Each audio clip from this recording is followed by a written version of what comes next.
രണ്ട് ദിവസമായിട്ട് social media നോക്കിക്കഴിഞ്ഞാൽ ഇത് കണക്ക് സജിനയ്ക്കെതിരെ ഒരുപാട് ആരോപണങ്ങൾ വന്നുകൊണ്ടേ ഇരിക്കുമായിരുന്നു. അങ്ങനെ ഒരു ആരോപണമായിരുന്നു ഇത് കണക്കുണ്ടെങ്കിൽ റസൂൽ പൂക്കുറ്റിയോട് 3 കോടി ആവശ്യപ്പെടും എന്നുള്ള രീതിയിലുള്ളൊരു ആരോപണം ഭയങ്കരമായിട്ട് പൊയ്ക്കൊണ്ടേ ഇരിപ്പുണ്ടായിരുന്നു. അതിന് മറുപടി എന്നുള്ള രീതിയിൽ ലേറ്റസ്റ്റ് ആയിട്ടുണ്ടെങ്കിൽ സജിന് ഒരു വീഡിയോ ഇട്ടിട്ടുണ്ടായിരുന്നു. ഇതേ കണക്ക് ഒരുപാട് പേര് ഇതേ കണക്കുള്ള കാര്യങ്ങളൊക്കെ പറയുന്നു. ഞാനുണ്ടെങ്കിൽ പൈസ വാങ്ങാൻ ശ്രമിച്ചു അങ്ങനെ എങ്ങനെയാണെന്നുള്ള രീതിയിലൊക്കെ ഒരുപാട് കള്ളത്തരങ്ങളൊക്കെ അടിച്ച് വിടുന്നുണ്ട്. അങ്ങനത്തെ എന്തെങ്കിലും ഒരു കാര്യം നിങ്ങൾക്ക് തെളിയിക്കാൻ പറ്റി, അതല്ലെങ്കിൽ നിങ്ങൾക്കൊരു തെളിവുണ്ടെങ്കിൽ തീർച്ചയായിട്ടും അത് വെളിയിടുക. ഞാനുണ്ടെങ്കിൽ ഏതറ്റം വരെ പോകാൻ വേണ്ടി തയ്യാറാണെന്നുള്ള രീതിയിലായിരുന്നു സജിന പറഞ്ഞിട്ടുണ്ടായിരുന്നത്. അത് കഴിഞ്ഞതിന് ശേഷം ഒരു ഓഡിയോ വെളിയിൽ വന്നിട്ടുണ്ട്. ഈ റസൂൽ പൂക്കുറ്റിയുടെ അതിനകത്തുണ്ടെങ്കിൽ പറയുന്നുണ്ട് ഇതേ കണക്കുണ്ടെങ്കിൽ ഒരു വട്ടം എൻ്റെ അടുത്ത് ഇതാണൊക്കെ ചോദിക്കുന്നുണ്ടായിരുന്നു പണം വേണമെന്നുള്ള രീതിയിലൊക്കെ. പിന്നുണ്ടെങ്കിൽ അതും പിന്നെ ഇതിനെപ്പറ്റി ചോദിച്ചുകൊണ്ടിരുന്നത് എനിക്ക് 3 കോടി വേണമെന്നുള്ള രീതിയിലൊക്കെ.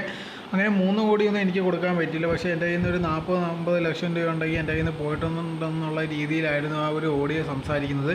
സോ ഇതിൽ നിന്ന് മനസ്സിലാക്കുന്ന ഇത് കണക്കുണ്ടെങ്കിൽ സജിന് 3 കോടി രൂപ ചോദിച്ചിട്ടുണ്ടോ എന്നുള്ളത് പറഞ്ഞിരിക്കുന്നത് സത്യം തന്നെയായിരുന്നു. അതിന് റസൂൽ പൂക്കുറ്റി തന്നെയാണ് അതിന് മറുപടി എന്നുള്ള രീതിയിൽ ഒരു ഓഡിയോ വെളിയിൽ വന്നിരിക്കുന്നത്.